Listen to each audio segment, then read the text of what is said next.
የጂሃድ ትክክለኛ ትርጉም ምንድን ነው? ይሄ ራሱን የቻለ ትምህርት ያስፈልገዋል። በአጭሩ ግን ጂሃድ ማለት መታገል ማለት ሲሆን ዞሮ ዞሮ ስለ አላህ መዋጋት ማለት ነው። ነቢዩ ራሱ በዚህ ጉዳይ ተጠይቆ ያለ ሰው ከሁሉም የሚበልጠው ጂሃድ ስለ አላህ ቃል መዋጋት እንደሆነ ነው። እና ይሄ ጂሃድ ይባላል፣ ስለ አላህ ብለህ ስትዋጋ ማለት ነው። እና የዚህ አይነት ጂሃድ ዓላማው ምንድን ነው? አንደኛው ዓላማ ሰዎችን ወደ እስላም ማምጣት። ጂሃድ ለዳዋ ብቻ ነው። ለዛም ነው ሙስሊሞች በአቅራቢያ ያሉትን ሀገራት ስናሸንፍ ዝም ብለን እንገላቸዋለን እንዴ? አይደለም።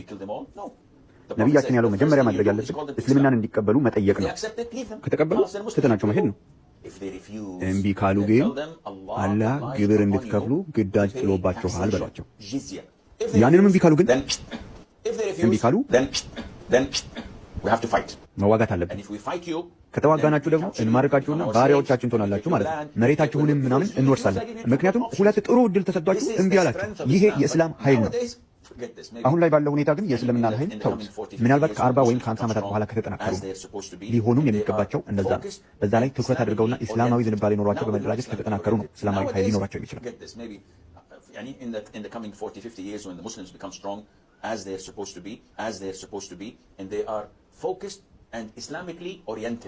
ዓላማቸው የሸሪዓ መንግስት መመስረት ነው። ይሄ ሀገር የኛ ነው። የስያሜው ጉዳይ ኢንሻአላህ ስህተት ከሆነና መስተካከል ካለበት ሌላ ጊዜ ሊስተካከል ይችላል። ምድሪቷ ግን የኛ እንጂ የሌላ የማንም አይደለም። በቀዳሚነትም እኛ ነን። ታሪካዊ ማረጋገጫም ካስፈለገ በሞራል እንኳን የነሱ እንዲሆን አንፈቅድላቸውም። የታሪክ ምስክር የላቸው ወይ የሃይማኖት ምስክር የላቸው፣ ሞራል እንዲኖራቸው እንኳን ሊገባቸው አይችልም። ስለዚህ በዚህ በሀገራችን ላይ ድርድር አያስፈልገንም። የኛ ኢትዮጵያዊነት ወይም ደግሞ ሀበሻነታችን የሌላ ሰው ምስክርነት እስኪመጣ ድረስም አይደለም፣ አንደራደርም። እውቅና እስኪሰጡንም ድረስ አንፈልግም። ሀገሪቷ የኛ ለመሆኗ ጥርጥር እስከሌለን ድረስ እንስራ፣ እንንቀሳቀስ። የእስልምና መጻሕፍት በሚናገሩት መሰረት የእስልምናን የማታለል የዘመናት ታሪክ ከእህታችን በጥቂቱ መስማት የምትፈልጉ አድምጡት። ይህን የምትሰሙ ከብዙ የሙስሊሞች የማታለል ሴራ ታመልጣላችሁ። ሙስሊሞች ይህን ስትመለከቱ ከመናደድ ይልቅ መረጃዎቹ ምን ያህል እውነታ አላቸው የሚለውን ለማጣራትና እናንተን ለማናደድ ሳይሆን ለማዳን ካለን የልብ ፍላጎት የተነሳ የምናደርገው እንደሆነ እንድትረዱልንም በፍቅር እናሳስባለን። So what I'm going to do right now is I'm going to crunch 1400 years of Islamic history in 5 minutes and make it as exciting as I can possibly make it. አሁን የማደርገው ነገር ቢኖር የ1400 ዓመታትን የእስልምና ታሪክ በተቻለኝ መጠን ሳቢ አድርጌ ማቅረብ ነው። ትንሽ ልጅ እያለሁ ታሪክን እጠላ ነበር። በዚህ ዕድሜ ግን ታሪክን አደንቃለሁ። አሁን ከታሪክ የማይማር ታሪክን ለመድገም ይገደዳል የሚባለው ለምን እንደሆነ ገብቶኛል። የምዕራባውያን ስልጣኔ ከእስልምናው ዓለም ለምን በጣም የተለየ እንደሆነ ለመረዳት የእስልምናን ታሪክ ማወቅ ያስፈልጋል። ነቢዩ መሐመድ በመልአኩ ገብርኤል አማካኝነት የመጨረሻው ነቢይ እንደሆነ የሚገልጽለትን ራእይ በ600ዎቹ መጀመሪያ ላይ ሲያገኝ በትውልድ ከተማው መካ መስበክ ጀመረ። ሃይማኖቱን ለማስፋፋት የሚያስችሉትን ጓደኞቹንና ተከታዮቹን ለመመልመል ሞክሯል። ለ12 ዓመታት ሞክሮ አልተሳካለትም። ከ12 ዓመታት በኋላ የቅርብ ቤተሰቦቹንና ጓደኞቹን ብቻ ለመመልመል ችሏል። ስለዚህ ወደ መዲና የአረቢያ የአይሁድ ማዕከል አይሁዶች ወደሚኖሩበት የንግድ ማዕከል ብሄድና እዚያ ሃይማኖቴን ብሰብክላቸው ከተቀበሉኝ በራሴ ሕዝብ ዘንድ ክብርና ዝና አገኛለሁ፣ እነርሱም ይቀበሉኛል ብሎ ወሰነ።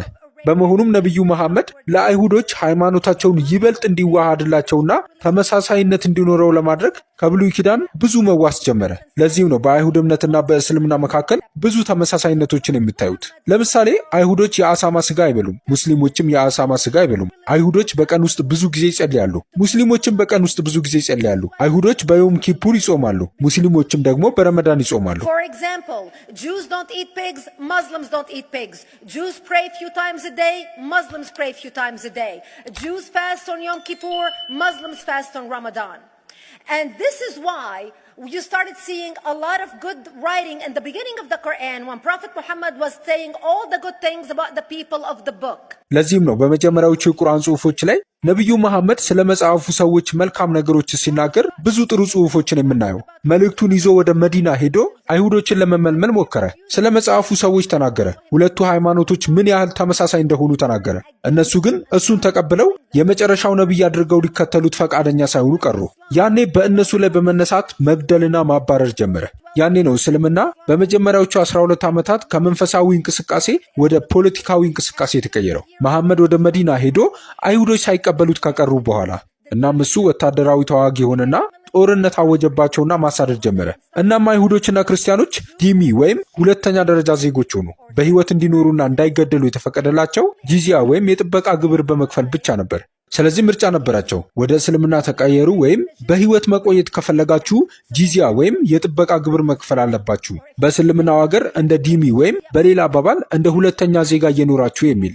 ክርስቲያኖችና አይሁዶች የቤተ ክርስቲያን ደወል ማሰማት አይችሉም ነበር። አይሁዶች ሾፋር መንፋት አይችሉም ነበር። ክርስቲያኖች ደወል ማሰማት አይችሉም ነበር። በአደባባይ መጸለይ አይችሉም ነበር። ክርስቲያኖችና አይሁዶች አንድ ላይ ተሰብስበው አዳዲስ አብያተ ክርስቲያናትን ወይም አዳዲስ ቤተ መቅደሶችን መገንባት አይችሉም ነበር። ጂዚያ ወይም የጥበቃ ግብር የሚከፍሉበት መንገድ ደግሞ በየወሩ በሚደረግ ስነ ስርዓት ነበር። አይሁዳውያን በከተማው መሃል ተሰብስበው በጉልበታቸው ተንበርክከው ዕቃቸውን ለሙላህ ወይም ለሙስሊም መምህር ይሰጡ ነበር። እሱም ዕቃውን ለጥበቃ ግዢ ዋጋ አድርጎ ይወስደው ነበር። በብዙ አካባቢዎች አይሁዶችና ክርስቲያኖች ጂዚያ ወይም የጥበቃ ግብራቸውን እንደከፈሉ የሚያሳይ ደረሰኝ አድርገው እንዲለብሱ የአንገት ሐብል ይሰጣቸው ነበር። አይሁዶች በእስልምና ዘንድ ነጂስ ተብለው ይታሰባሉ። ነጂስ ማለት የሰውነት ፈሳሽ ነው። ነጂስ ማለት ቆሻሻ ነው። ነጂስ ማለት ውሾች ናቸው። ነጂስ ማለት እርኩስ ነው። ስለዚህ ክርስቲያኖችና አይሁዶች እንደ ሁለተኛ ዜጎች ይቆጠሩ ነበር። እስልምና ማደጉን ቀጠለ። እስልምና እያደገ በሄደ ቁጥር ብዙ ሰዎች ዲሚ ወይም ሁለተኛ ደረጃ ዜጎች ሆኑ። አይሁዶችና ክርስቲያኖች በቀላሉ የሚለይ ልብስ ይሰጣቸው ነበር። አብዛኛው ሰው የጀርመን ፈጠራ ነው ብሎ የሚያስበው ቢጫው ኮከብ በእርግጥም በ9ኛው ክፍለ ዘመን በኢራቅ ውስጥ በሁለተኛው ከሊፋ የኢራቁ ከሊፋ አልሙተወኪል የተፈጠረ የእስልምና ፈጠራ ነበር። አይሁዶች በመንገድ ላይ ሲሄዱ እንዲታወቁ ነው ቢጫው ኮከብ የተፈጠረላቸው። ምክንያቱም አይሁዶች ነጂስ ተብለው ስለሚቆጠሩ። አንድ ሙስሊም ወይም አይሁዳዊ በአንድ መንገድ ዳርቻ ቢሄድ አይሁዳዊው ሌላኛውን የመንገድ ዳርቻ መሻገር ነበረበት፣ ሙስሊሙ ሰው በመንገዱ ላይ እንዲሄድና በአይሁዳዊው ቆሻሻ እንዳይበከል። ክርስቲያኖች ዙናር፣ ቀበቶ፣ አብዛኞቻችሁ ወንዶች አሁን የምትለብሱት ተሰጥቷቸው ነበር። ያ ለክርስቲያኖች የእስልምና ፈጠራ ነበር። Islam continued to grow. They went all the way to Jerusalem. They conquered Jerusalem. Christians couldn't ring their church bells in Jerusalem. The Pope in Rome in 1090. እስልምና ማደጉን ቀጠለ። እስከ ኢየሩሳሌም ድረስ ሄዱ። ኢየሩሳሌምን አሸነፉ። ክርስቲያኖች በኢየሩሳሌም የቤተ ክርስቲያን ደውላቸውን ማሰማት አይችሉ ነበር።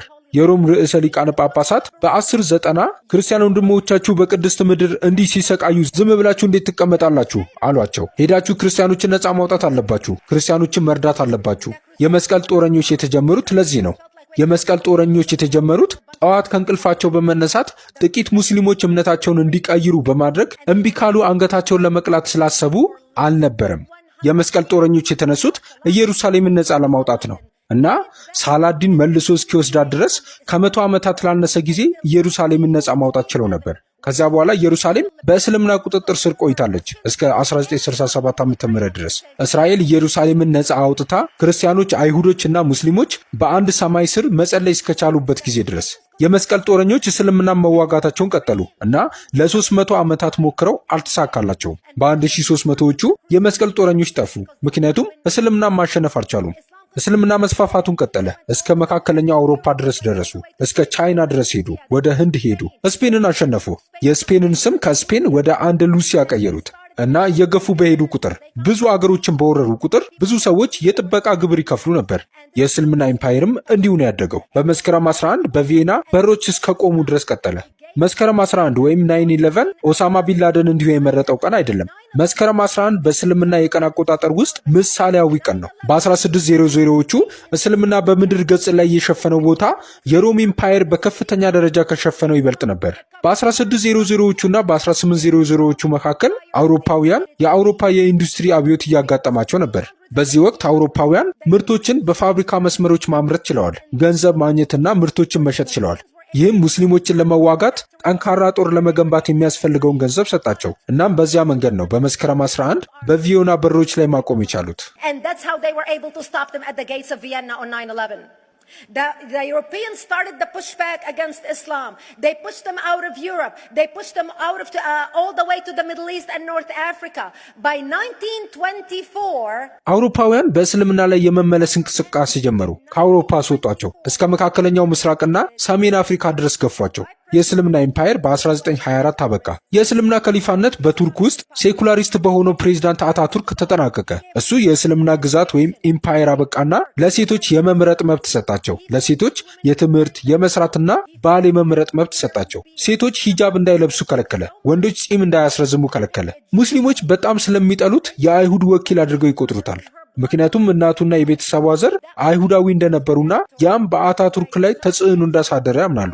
የእስልምና ግዛት ወይም ኢምፓየር ወይም የእስልምና ከሊፋነት ወይም የእስልምና መንግስት በ1924 ሲያበቃ የእስልምና ከሊፋነት ለ1400 ዓመታት ኖሮ ነበርና ካበቃ 100 ዓመት ሆኖታል። የእስልምና ከሊፋነት በ1924 ሲያበቃ 270 ሚሊዮን ሰዎች በዓለም ዙሪያ በእስልምና ተገድለዋል። 270 ሚሊዮን። ጅምላ ጨራሽ መሳሪያዎች አልነበሩም። ኒውክሌር መሳሪያዎች አልነበሩም። እነዚህ ሰዎች ሁሉ በሰይፍ ታርደው የተገደሉ ናቸው። ከ100 ዓመት ካልበለጠ ጊዜ በፊት። ምን ያህል ሰው ይህን ታሪክ ያውቃል? እባካችሁ እስኪ እጃችሁን አንሱ።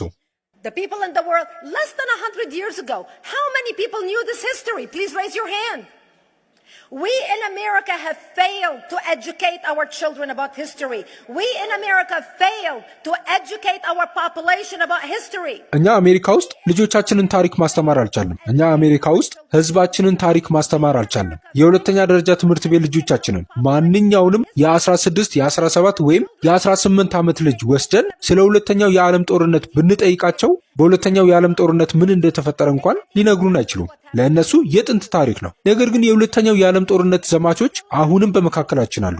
ታሪክን የምናውቀው በጣም በትንሹ ነው። እስልምና በ1924 አብቅቷል። ከሊፋነት ሰዎች እስልምና ከሊፋነት ዳግም አይነሳም፣ ተመልሶ አይመጣም ብለው አስበው ነበር። ነገር ግን ባለፈው ክፍለ ዘመን በመካከለኛው ምስራቅ ሁለት ነገሮች ተከሰቱ። ይህም እስላማውያን ከሊፋነትን ዳግም እንዲያነሱ አስችሏቸዋል። አንደኛው በሳዑዲ አረቢያ የነዳጅ ግኝት ሲሆን እኛም ልናገኘው የቻልነውና ብሔራዊ እንዲሆን እንድንፈቅድላቸው የደፈርንበት ነገር ነው። ሁለተኛው ደግሞ አያቶላ ኮሚኒ በ1979 ስልጣን ላይ መምጣታቸው ነበር። ይህም እስላማውያን ገንዘብና መንፈሳዊ ሽፋን እንዲያገኙ አስችሏቸዋል፣ በዓለም መድረክ ላይ እንዲፈነዱ። ሰዎች ወሃቢዎች የራሳቸውን ጽንፈኛ ሃይማኖት ላኩ ይላሉ። ወሃቢዎች የዋሃብ ስም ነው። እነሱ የተለየ የእስልምና ክፍል አይደሉም። የነቢዩ መሐመድን ትክክለኛ ስብከት የሚከተሉ ናቸው። ነቢዩ መሐመድ እንደኖሩበትና ሃይማኖታቸውን እንደተገበሩት የሚኖሩና የሚተገብሩ ናቸው። ለዚህም ነው እኔም ሆንኩ አንተ ወይም ማንኛውም ከሃዲ መካ ውስጥ እግሩ መርገጥ የማይችለው። ምክንያቱም ለእነሱ እኛ ቆሻሻ ነን።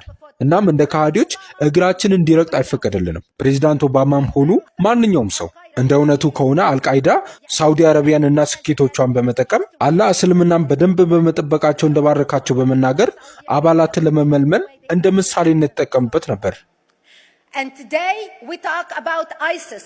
ISIS is not a new invention.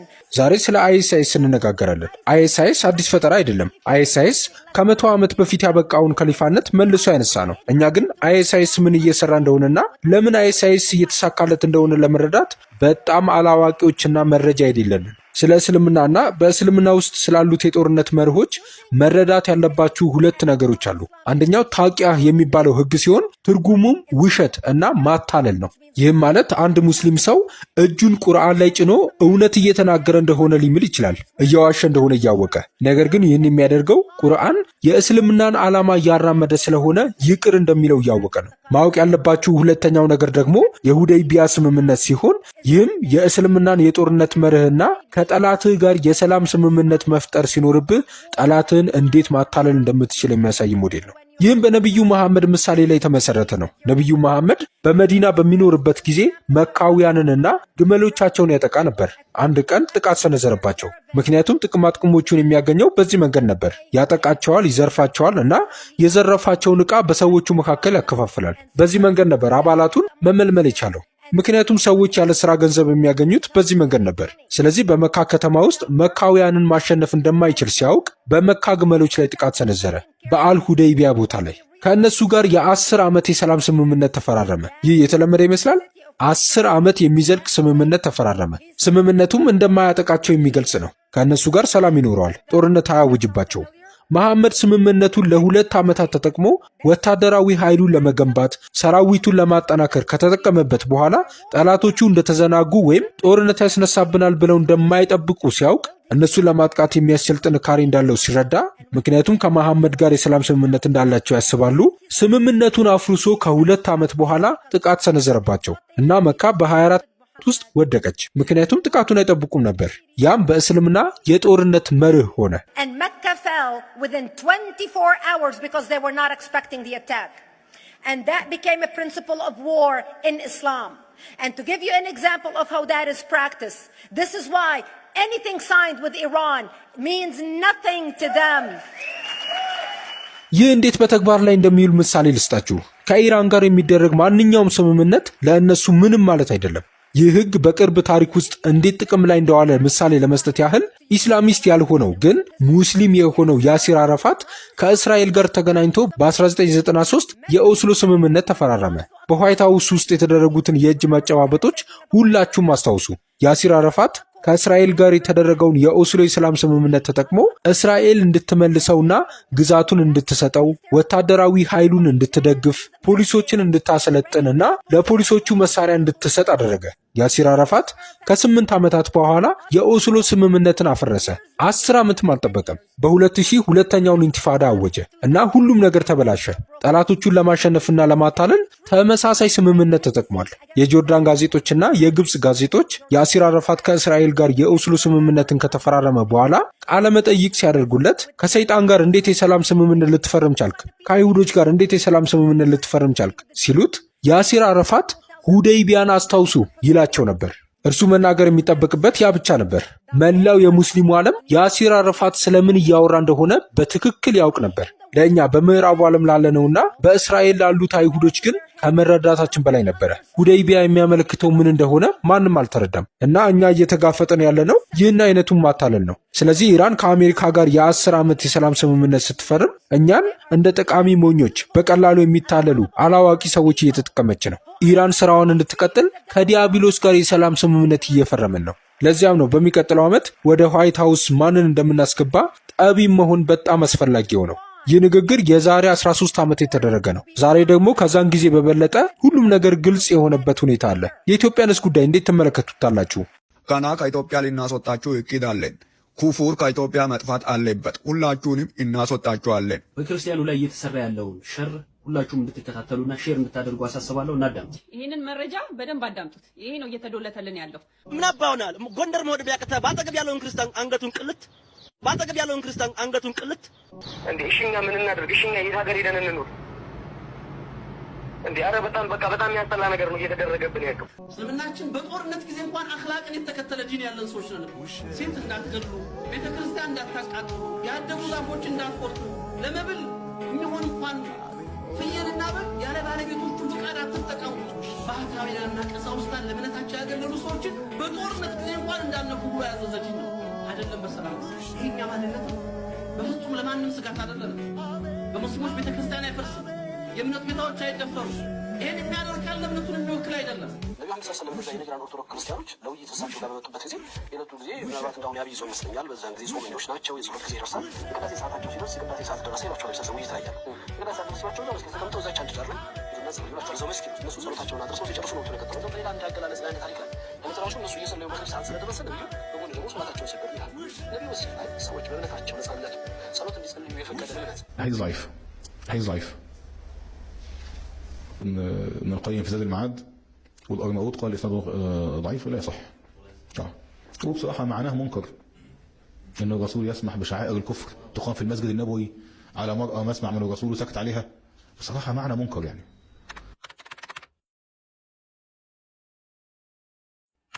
صحة صلاة النصارى النجران في مسجد النبي عليه السلام لا أعلم لها سندا ثابتا.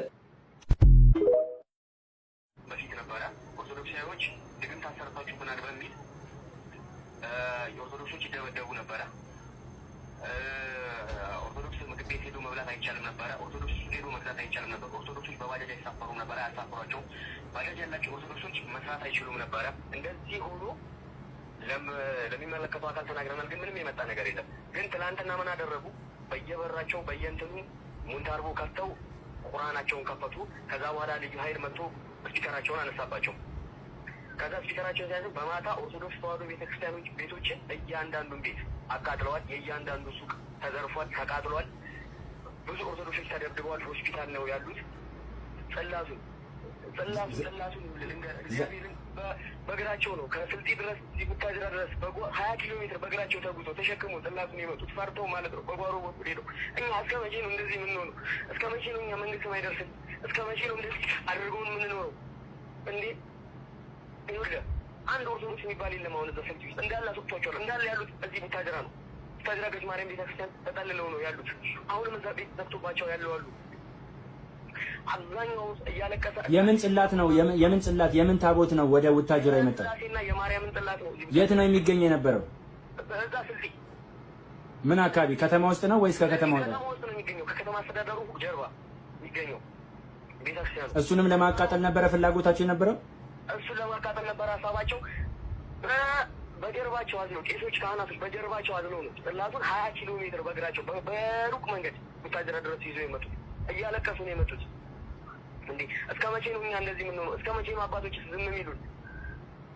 እንዴ እሺ እኛ ምን እናድርግ? እሺ እኛ የት ሀገር ሄደን እንኑር?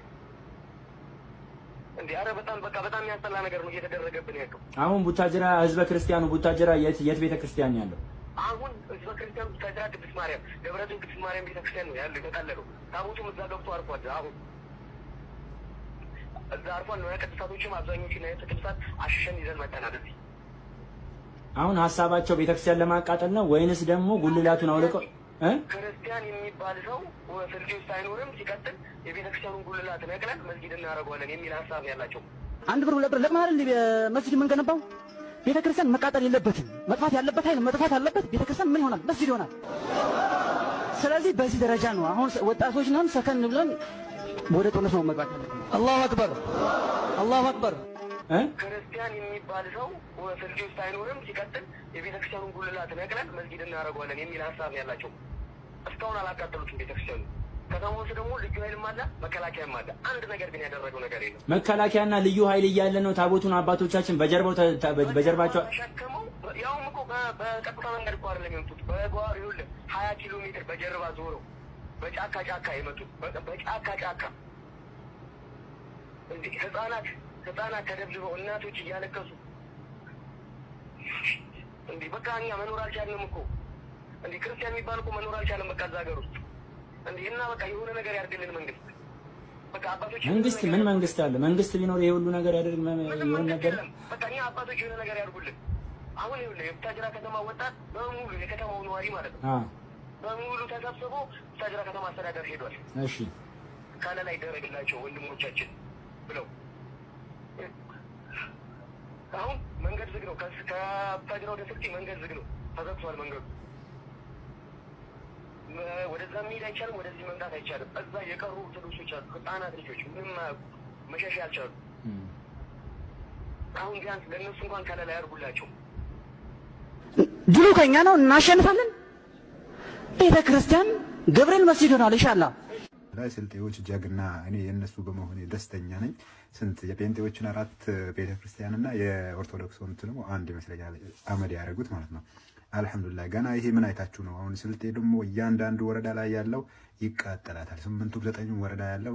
ለማንኛውም ባገኛችሁበት ሁሉንም በሉት፣ ማንንም እንዳትፈሩ። በቁንጭራም ቢሆን ጎንደር መውደድ ቢያቅተህ በአጠገብ ያለውን ክርስቲያን አንገቱን ቅልት፣ ሌላ ነገር የለውም ቅልት ሞት የዛን ጊዜ በቃ ፍርጥ። እንግዲህ እንደሰማችሁት ሙስሊም ወገኖቻችን በህዝበ ክርስቲያን ላይ የሞት አዋጅ እያወጁ ነው። ይሄንን ሁሉ ጥላቻ ከየት ነው ያመጡት ብላችሁ ብትሉ ከቁርአናቸውና ከሐዲሳቸው ላይ ነው። ለምሳሌ ጃሚ 1606 ላይ ምን ብሎ ይላል? መሐመድ ነው የሚለው በህይወት ብቆይና አላህ ቢፈቅድ አይሁድና ክርስቲያኖችን ከአረብ ምድር አባራቸዋለሁ ብሎ ይላል። ሙስሊም ወገኖቻችን ደግሞ የሙሐመድን ሱና ይከተላሉ። ስለዚህ ሙሐመድ የተመኘውን እኛ እንተገብርለታለን አይነት ይመስላል። ይሄው ቃል በቃል እንተርጉመው ነው። ሱራ 9:5 ላይ ምን ይላል? ላይ የተከበሩ ወሮች ባለቁ ጊዜ የቱ ነው የተከበረው ወር? ቢያንስ እንኳን ያ ወር ሲያልቅ ህዝበ ክርስቲያኑ ጥንቃቄ እንዲያደርግ ያንን ወር ንገሩን። አጋሪዎችን ባገኛቸው ስፍራ ገደሏቸው። ማን ነው አጋሪ? እንግዲህ የሙሐመድ አለ ከሙሐመድ በፊት አይታወቅም። ያንን የማይታወቅ አካል ካልተከተላችሁ አጋሪ ናችሁ የሚባል ነገር አለ እንዴ? ያዟቸውም ከበቧቸውም፣ ለእነርሱም መጠበቅ በየመንገዱ ተቀመጡ። ቢጸጸቱም ሶላትንም በደንቡ ቢሰግዱ ግዴታ መጽዋት ቢሰጡ መንገዳቸውን ልቀቁላቸው። ምን ቢያደርጉ ግዴታ መጽዋትንም ቢሰጡ። ምንድነው የምትፈልጉት መጽዋት? ከኛ የምትፈልጉት መጽዋት ምንድነው? ይሄንንም ንገሩን፣ አብራሩልን፣ ፈስሩልን። መንገዳቸውን ልቀቁላቸው። አላህ ማህሪ አዛኝ ነው ብሎ ይላል። የቱ ነው የተከበረው ወር? ቢያንስ እንኳን ያ ወር ሲያልቅ ህዝበ ክርስቲያን ጥንቃቄ እንዲያደርግ። ለምንድን ነው እንደዚህ የሞት አዋጅ በምስኪኑ ላይ የሚታወጀው በአደባባይ? ይሄ ሁሉ ጥላቻ ምንድን ነው? ሰው እንዴት ነው 5 ጊዜ እየሰገደ ይሄንን የቁርአን አያ የሚቀራው? እንግዲህ ክርስቲያን አይሁድ እያለ ቃል በቃል እናንተ ያመናችሁ ሆይ አይሁድና ክርስቲያኖችን ረዳት አድርጋችሁ አትያዙ። ማንን? አይሁድና ክርስቲያኖችን ብሎ ይላል። ስለዚህ አላህ የሚባለው አካል ከአይሁዶችና ከክርስቲያኖች በኋላ የመጣ መሆኑን ግልጽ አድርጎ እየተናገረ ነው። እናንተ ያመናችሁ ሆይ አይሁድና ክርስቲያኖችን ረዳት አድርጋችሁ አትያዙ።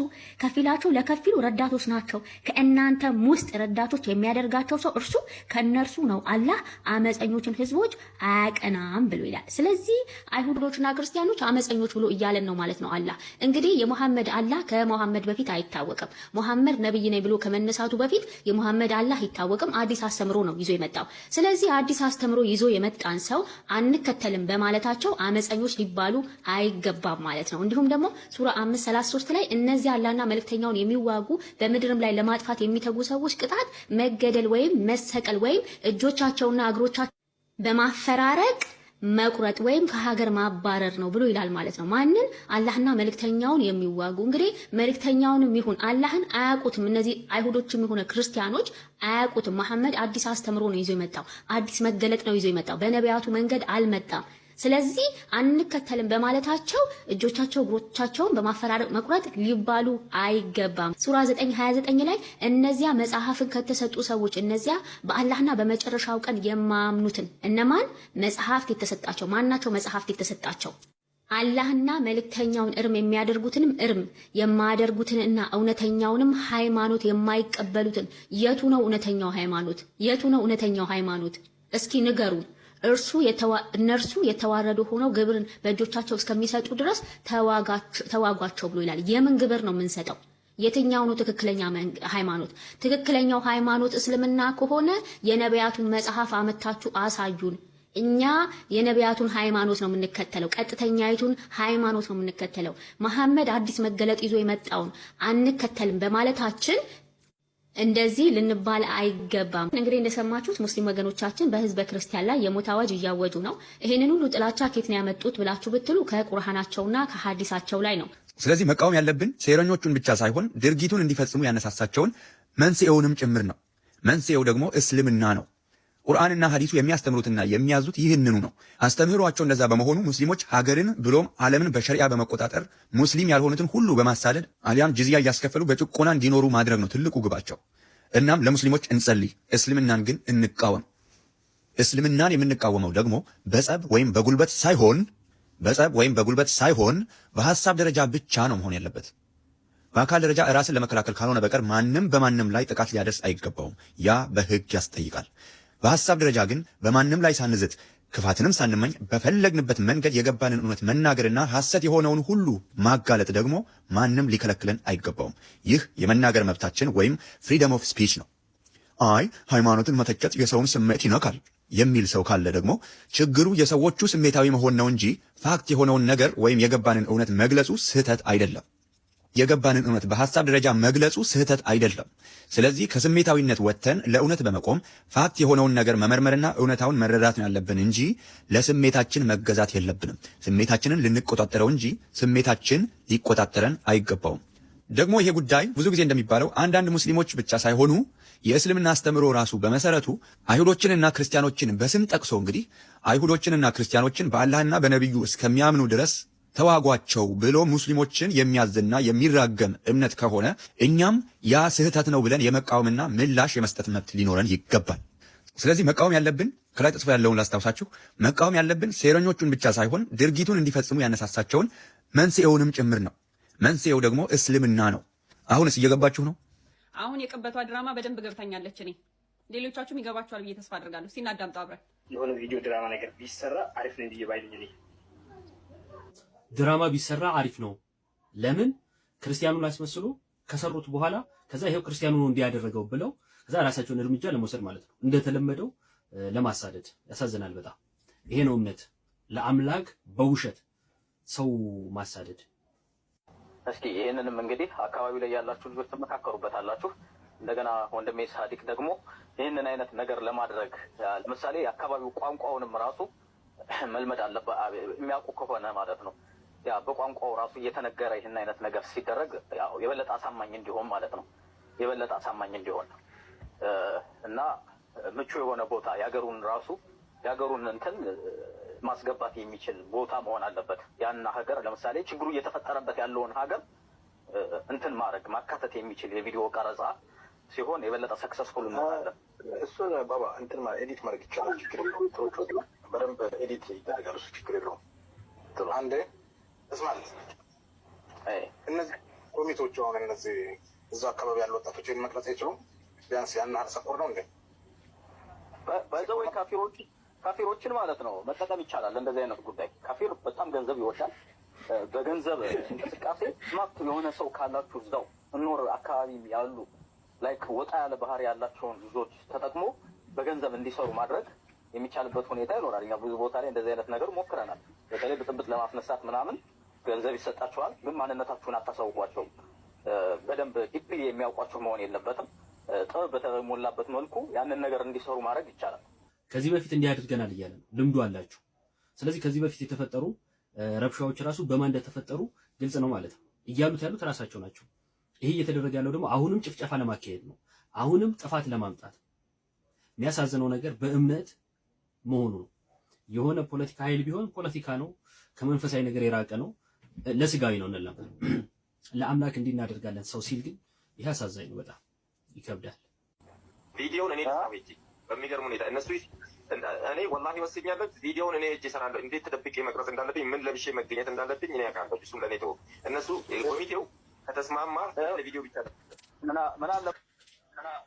ምን ለብሼ እንደሚሄድ እኔ አውቃለሁ፣ እኔ እሰራዋለሁ አለና ምንድነው ያላት ቃል? ኮሚቴው ይስማማል ያለው። ስለዚህ ይሄ ነገር ለመስራት ኮሚቴ አለ ማለት ነው። ተደራጅተው ነው እየሰሩ ያሉት። የገንዘብ የምናምን ችግር የለባቸውም። ይሄ በጣም ትልቅ ዝግጅት የተደረገበት ነው። ተዘጋጅቶ እየጠበቁ ነው ማለት ነው ይሄን ለማድረግ። አሁን ይሄ ነገር ሲሰራ በሙስሊሙ ልጆች ሳይሆን ቪዲዮውን የሚቀርጠው ሙስሊም ይሆናል። ችግሩን የሚያነሱት ሰዎች ግን ችግሩን የእውነት እንዲያነሱት ተደርጎ ነው ክሬት የሚደረገው። ገብቷችኋል? ክርስቲያን እንደሆነ እንደዚህ አይነት ነገር አድርጉና ይሄን ያክል ገንዘብ እሰጣችኋለሁ ብሎ ይነግራቸዋል። ችግሩን የሚፈጥሩት ልጆች የእውነት ክርስቲያን መሆን አለባቸው፣ የእውነት ካፊር። ገብቷችኋል? ያ የሚሰጣቸው ሚሽኑን የሚሰጣቸው ሰው ደግሞ አካባቢው ላይ የማይታወቅ የሆነ ገብቷችኋል? የፈለገውን ነገር ይበሉ፣ ዋናው አድርገውት መቀረጹ ነው። ሰላሙ አለይኩም ወራህመቱላሂ ወበረካቱ። አሁን ያሰማኋችሁን ቪዲዮ ዮኒ ማኛና መሰሎቹ ክሬት ያደረጉት ቪዲዮ ነው። ማንነቱ የማይታወቅን ሰው ድምፅ አስገብተው ራሳቸው ቴሌግራም ላይ ራሳቸው ተወያይተውበት ከዛ መልሶ የሙስሊም ድምፅ አስመስለው እንደዚህ እናደርጋለን ብር እነዚህ እንከፍላለን ብለው መጥተዋል። የተወራውን ነገር ሙስሊም ነው ያወራው የሙስሊም ስብሰባ ነው የሚሉ ነገር ከሆነ ቪዲዮ አምጥተው ያሳዩን። ማውራት አውርተዋል፣ እነሱ ተናግረናል ብለዋል። እንዲህ ነገር መናገራቸው በራሱ ትልቅ ከባድ የሆነ ነገር መናገራቸው ራሱ አንደኛ ሰርተናንም አሁንም የሚሰሩ ልጆች አሉ ነው ብለው ቃል በቃል የተናገሩ። ሪከርዱ 15 ደቂቃ ሪከርድ ነው፣ ማሰማት እንችላለን እና ይህን ይመስላል። ሹክራን። ግዴታ ነው ፑሽ አድርጓቸው፣ እናንተም ግዴታ ነው።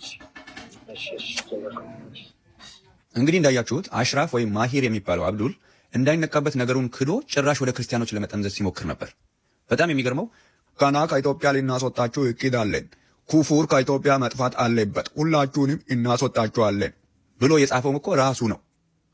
ውሸት ለሱ ብርቅ ስላልሆነ ይህንንም ኮሜንቱን ደግሞ ካፊሮች አካውንቴን ሀክ አድርገው እየጻፉት ነው ብሎ ሊክን ነው ማለት ነው። በዚህ አይነት አሁንስ እየገባችሁ ነው? አሁን የቅበቷ ድራማ በደንብ ገብታኛለች። እኔ ሌሎቻችሁም ይገባችኋል ብዬ ተስፋ አድርጋለሁ። እስቲ እናዳምጠው አብረን። ይሄ ሀገር የኛ ነው። የስያሜው ጉዳይ ኢንሻአላህ ስህተት ከሆነና መስተካከል ካለበት ሌላ ጊዜ ሊስተካከል ይችላል። ምድሪቷ ግን የኛ እንጂ የሌላ የማንም አይደለም። በቀዳሚነትም እኛ ነን። ታሪካዊ ማረጋገጫም ካስፈለገ በሞራል እንኳን የነሱ እንዲሆን አንፈቅድላቸውም። የታሪክ ምስክር የላቸው ወይ የሃይማኖት ምስክር የላቸው፣ ሞራል እንዲኖራቸው እንኳን ሊገባቸው አይችልም። ስለዚህ በዚህ በሀገራችን ላይ ድርድር አያስፈልገንም። የኛ ኢትዮጵያዊነት ወይም ደግሞ ሀበሻነታችን የሌላ ሰው ምስክርነት እስኪመጣ ድረስም አይደለም፣ አንደራደርም። እውቅና እስኪሰጡንም ድረስ አንፈልግም። ሀገሪቷ የኛ ለመሆኗ ጥርጥር እስከሌለን ድረስ እንስራ፣ እንንቀሳቀስ።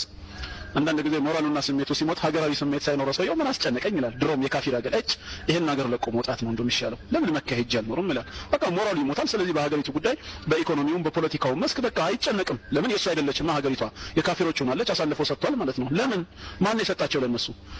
የታሪክ ምስክር የላቸው ወይ የሃይማኖት ምስክር የላቸው ወይ ደግሞ ሌላ ምን? በሞራል እንኳን የነሱ እንዲሆን አንፈቅድላቸውም። በሞራል እንኳን ሞራል እንዲኖራቸው እንኳን ሊገባቸው አይችልም። የኛ ነው ሀገሪቱ፣ በቀዳሚነትም እኛ ነን፣ ታሪካዊ ማረጋገጫም ካስፈለገ። ስለዚህ ኢንሻአላህ ከእንግዲህ አንድም ነገር በአንድ ፖለቲካ ምንም ቼንጅ የሚያመጣ ነገር የለም። ቼንጅ የሚያመጣው በከሊመቱ ላ ኢላሃ ኢላላህ ብቻ ነው። ኢንሻአላህ ጂሃድም ይመጣል፣ እንዋጋለን። አላህ እንደሚማናችን ይፈተናል። ስለዚህ ምን እናድርግ? እንስራ፣ ሰብር እናድርግ፣ አንድነታችንን እንጠብቅ፣ ለትግል እንዘጋጅ። አለበለዚያ ግን አሁንም ሰዎቻችሁ ናችሁ በቅሳችሁ ቢላ በቤታችሁ የሌላችሁ አንድ ብር ሁለት ብር ለማር መስጊድ የምንገነባው ቤተክርስቲያን መቃጠል የለበትም። መጥፋት ያለበት ኃይል መጥፋት አለበት። ቤተክርስቲያን ምን ይሆናል? መስጊድ ይሆናል። ስለዚህ በዚህ ደረጃ ነው አሁን ወጣቶች ነን ሰከን ብለን ወደ ጦርነት ነው መግባት ያለብን። አላሁ አክበር፣ አላሁ አክበር።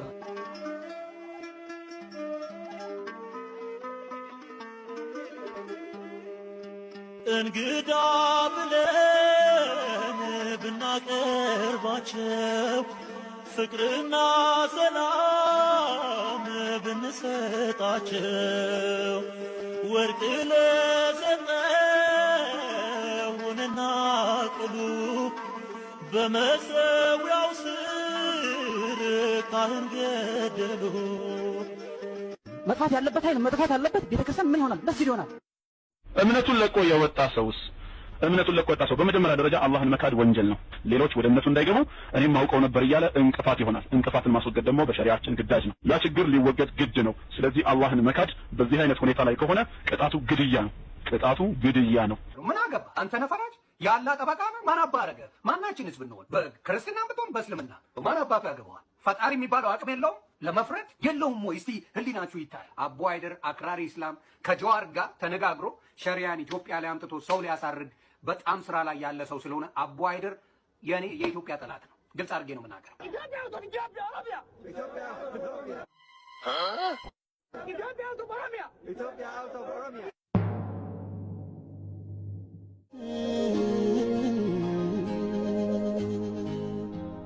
የኔ ጸባይ ሰው ስለወደደኝ አልሰራውም፣ ሰው ስለጠላኝ አልተውም። ምን አለኝ መሰለሽ ሊሆናል ለዚህ ሀገር ያዋጣል ብዬ የማስበውን በጣም አስብበታለሁ፣ አነባለሁ፣ ሰዎችን አናግራለሁ። ከዛ የራሴን ሀሳብ ፎርሙሌት አደርጋለሁ፣ ሄድበታለሁ። ስህተት ከሆነ እመለሳለሁ። ግን አጨበጨቡልኝ ብዬ ወሬን አላፍረዝምም፣ ጮሁብኝ ብዬ ባጭር አልቀጨውም።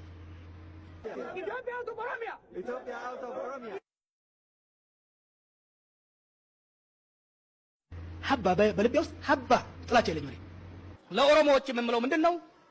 እኔ ባለሁበት 99% ሙስሊም ነው። ስለዚህ ማንም ሰው ደፍሮ ቀና አይልም። በሜንጫ አንገቱን ነው የምንለው። ሀባ አንድ ነገር በዓለም ላይ በነገራችን ላይ አንድ ጠላት አለኝ ብዬ አላስብም። አንድ ጠላት። ስለዚህ ያስከፋሁትም ሰው ካለ ማይ ኢንቴንት እንዳልነበረ የኔ ፍላጎት እንዳልነበረ ጥሩ ነገር ለመስራት ስሞክር በሂደት ለዚህ ሀገር ይጠቅማል፣ ለዚህ ሀገር ይጠቅማል፣ ለህዝቤ ይጠቅማል።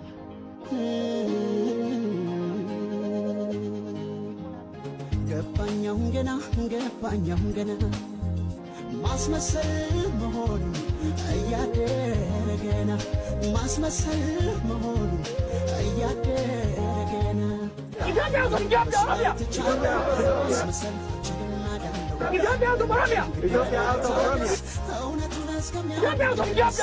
ሙስሊሞች ይህንን ሰው ከምንም አንስተው ሰማይ ላይ እንዲጎን በማድረግ ላይ ናቸው። ለዚህ አንድ ሼክ የተናገረውን ቪዲዮውን ሙሉ ለሙሉ በጥሞና ተመልከተው።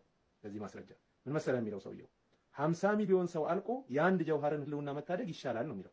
አገፈዱ ኦሶ ነምኒ ሚሊዮን ኢትዮጵያን ቀብቱ ከን ኦሮሞዳ ሚሊዮን ጃተም ኬሳ ሚሊዮን ሸንተም ኦሶ ዱሜ ቂጣ ጀዋር ሙሐመድ ሀሳራ ምትፊሉ ይንደው ከነው ገባ እንዲህ ብሎ ነው የተናገረው። በዋቀየው በፈጣሪ ዘንድ የማንኛውም ሰው ነፍስ እኩል ነው። ትንሽና ትልቅ ደሃና ሀብታም ብሎ ነገር የለም። ምን እዚህ ሀገር ያሉት ሁሉም እኮ ጀዋርን ነው የሚያደንቁት። ለማስመሰል ነው የኦሮሞ ነጻነት ይለዋል። ለማስመሰል የኦሮሞ ነጻነት ይላሉ እንጂ አላማቸው የሸሪዓ መንግስት መመስረት ነው። ammoo wanni tokko beekamuu qaba amantaa islaamaatii qabsoon saba oromoo wajjin baanaan bilii diigamti biyya malee ለማስመሰል ነው የኦሮሞ ነጻነት ይለዋል። ለማስመሰል የኦሮሞ ነጻነት ይላሉ እንጂ አላማቸው የሸሪዓ መንግስት መመስረት ነው። ሁላቸውም የኦሮሞማ አላማ የላቸው። ሌላውን ነው የሚያወሩት፣ ውሸታቸውን ነው። አንተ የሆነ እውነታን ስትነግራቸው እስላምን ተሳደበ ይለዋል። ይህ ትክክል አይደለም። እውነቱን ልንነጋገር ይገባል። እነርሱ ውስጥ ለውስጥ እየሰሩ ያሉት ብዙ ነገር አለ። ነጩን ልንነጋገር ያስፈልጋል። እነሱ ናቸው እኮ ሃይማኖት ጉዳይ ይዘው የመጡት። እነሱ ናቸው እኮ የሃይማኖት ጉዳይ ይዘው የመጡት። በምን ካልኩሌሽን ነው የሙስሊሙና የኦሮሞ ትግል ሊለይ የሚችል? አይለይም ጨርሶ። እና አልহামዱሊላህ ረብል ዓለሚን እናንተ እኔ ሁሌም የምለው ነው በተለይ ኦሮሞ ህብረተሰብ ተደራጅቶ በእስልምናው ኮርቶ ሙስሊሙን ነፃ ካላወጣ የቀረው 20% የትም ሊደርስ አይችልም። አላሁ አክበር። ይሄ ሲምፕል ማቴማቲክስ ነው። እነሱ ናቸው እኮ ሃይማኖት ጉዳይ ይዘው የመጡት። እነሱ ናቸው እኮ የሃይማኖት ጉዳይ ይዘው የመጡት። ammoo wanni tokko beekamuu qaba amantaa islaamaatii qabsoon saba oromoo wajjin baanaan bilii diigamti biyya malee ለማስመሰል ነው የኦሮሞ ነጻነት ይለዋል። ለማስመሰል የኦሮሞ ነጻነት ይላሉ እንጂ አላማቸው የሸሪዓ መንግስት መመስረት ነው። ሰውየው ደግሞ ስልጣን ላይ ቢወጣ ይህን እንደሚያመቻችላቸው ምንም ጥርጥር የለውም። ምኞታቸው ይሄ ነው። ግብግብ እንገባ ከተባለም ስራዬን ያቃልልልኛል። በየሰፈሩ እየዞርኩ ቄሮን ተረጋጋ ከማለት ይልቅ እስቲ እንጨርሰው ስራውን እናገባደው ማለትም ይቻላል።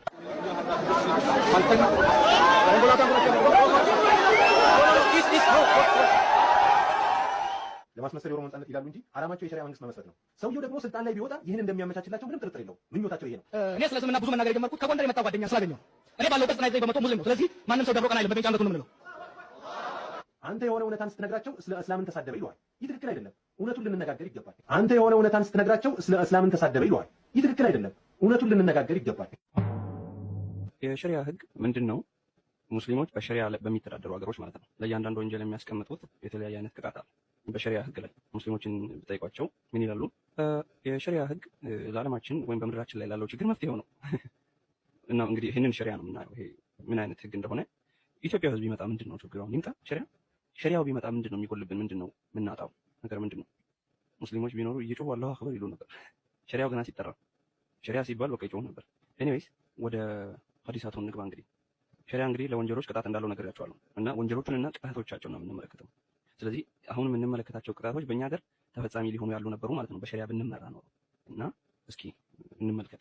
በመጀመሪያ የምንመለከተው የምናውቀው ስርቆት፣ የሰረቀ ሰው የሚቀጣው ቅጣት አይደል? የሰረቀ ሰው እጅ ከፍንጅ ቢያዝ ሲሰርቅ እንደሚደረገው በእስልምና እጁ ይቆረጣል። በሸሪዓ ህግ መሰረት እጁ ይቆረጣል። ምናልባት ዩቲዩብ ላይ ኦር ቲክቶክ ላይ ታችሁ ከሆነ ብዙ ቪዲዮዎች አሉ ሰዎች እጃቸው ሲቆረጥ የሚያሳይ። ይሄ ሐዲስ ሰሂህ አል-ቡኻሪ ገጽ 5 ስክሪን ላይ እንደምትመለከቱት መጽሐፍ 59 ሐዲስ 579 ላይ ያለ ነው።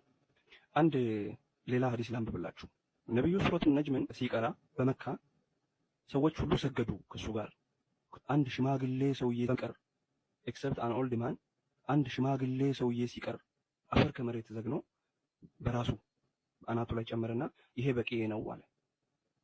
ከዛ ልክ እንደ አላማኝ ወይም ሙስሊም እንዳልሆነ ሰው ሲገደል አየሁት አለ።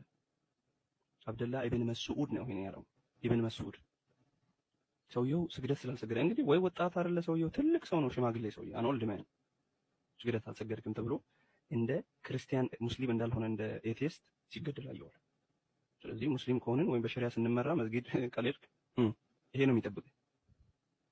በነገራችን ላይ መጽሐፎቻቸው አሁን እንግዲህ ወደ ብዙዎቻቸው አእምሮ የሚመጣው ይሄ ሁሉ ተፈጻሚ ይሆናል ወይ ነው እንግዲህ። አዎ ይሆናል። ለምን አይሆንም? ላኢላሃ ኢላላህ ባንዲራ ከምድር በላይ ከፍ ብሎ የሚውለበለብበትን ዓለም በሸሪዓ የምትዳኝበትን ቀን አላህ ያቅርብልን። የኩፍር ስርዓት ከነ ተከታዮቹ ተንኮታክቶ ከምድረ ገጽ ላይ ጠፍቶ ኢስላም የበላይ የሚሆንበትን አላህ ሳያሳየን አይግደለን።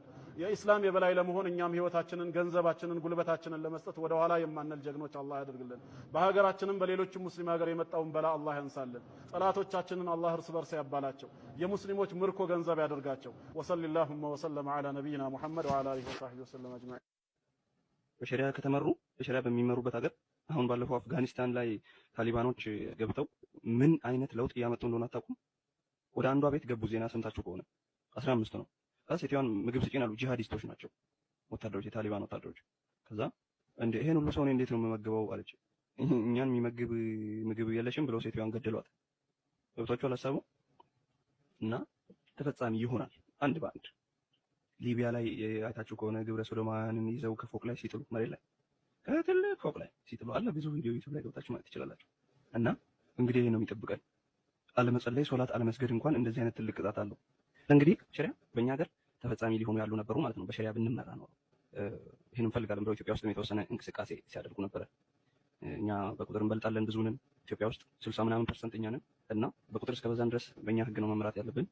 ስለዚህ ሸሪያን ነው የምንፈልገው ሲሉ ነበር የሆነ ጊዜ ላይ። እስልምና ሐሰተኛ ሃይማኖት ብቻ ሳይሆን ከፍቅር ሲዝም የባሰ ለማንም የማይበጅ ጸረ ሰላም፣ ጸረ ክርስቶስ የሆነና ይልቁንም ከሰይጣን ሐሳብ የሚስማማ ሰይጣናዊ አስተምሮ መሆኑን እንዲሁም ይህ የቢላል እስላማዊ ምግባር ምን ያህል ሙስሊሞችን ሊያስከፍር እንደሚችልና ከእስልምና ባርነት ነፃ ሊያወጣቸው እንደሚችል ከበቂ ማስረጃ ጋር የቀረበውን ሙሉውን የ40 ደቂቃ ቪዲዮ በዩቱብ ላይ አይታችሁ መፍረት ትችላላችሁ። እኔ ይህን ቪዲዮ ያቀረብኩት ለእውነት ስለምቆምና እውነት ግድ ስለሚለኝ ነው። እናንተም ለእውነት የምትቆሙ ከሆነ ህብረተሰባችንም እውነታውን አይቶ እንዲነቃ ይህን መረጃ ሼር በማድረግ ቫይራል እንዲወጣ ስለምታደርጉት ትብብር ከወዲሁ አመሰግናለሁ። ይቆየን።